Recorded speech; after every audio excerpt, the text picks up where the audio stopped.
inaga oo ka duulayna go'aamadii aan wada gaadhnay xukuumadda Jamhuuriyadda Soomaaliland iyo shirkaduhu ay iska kaashadeen ee ahaa dhiirigelinta isticmaalka shilinka Soomaaliland shirkadu waxay dhammaanba go'aamada u aqbashay si guud in ay dhammaantood hirgeliso waana hirgelinay xukuumadana mar walba waan ka wada soconaa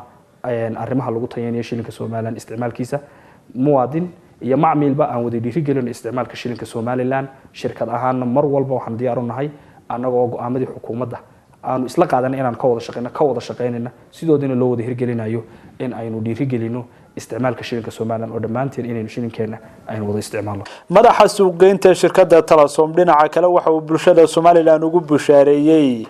in dhammaan xarumaha shirkadda ee guud ahaan dalka ay ugu diyaariyeen lacagta shilinka Soomaaliland maanta waxaan u qabanay shirkan jaraa'id in aan ugu bushaareyno macaamiisheeda in dhammaanba xarumaha shirkadda ee dalka oo dhan ay ku leedahay ay ka heli karaan dhigan karaan xilliga doonaan ay ka qaadan karaan lacagta shilinka Soomaaliland haday tahay lacagta elektarooniga ah iyo haday tahay lacagta shilinka Soomaaliland ee cash-ka ah macaamiisha haday tahay macaamiil ganacsato iyo haday yihiin macaamiil shakhsiyadaba halkaas oo ay ugu diyaar yihiin xarumahayaga shaqaale carbisan oo u carbisan soo dhaweyntooda iyo raaligelintooda mar walba shirkad ahaan sidii aad nooga barateen mar walba inaan idin soo kordhino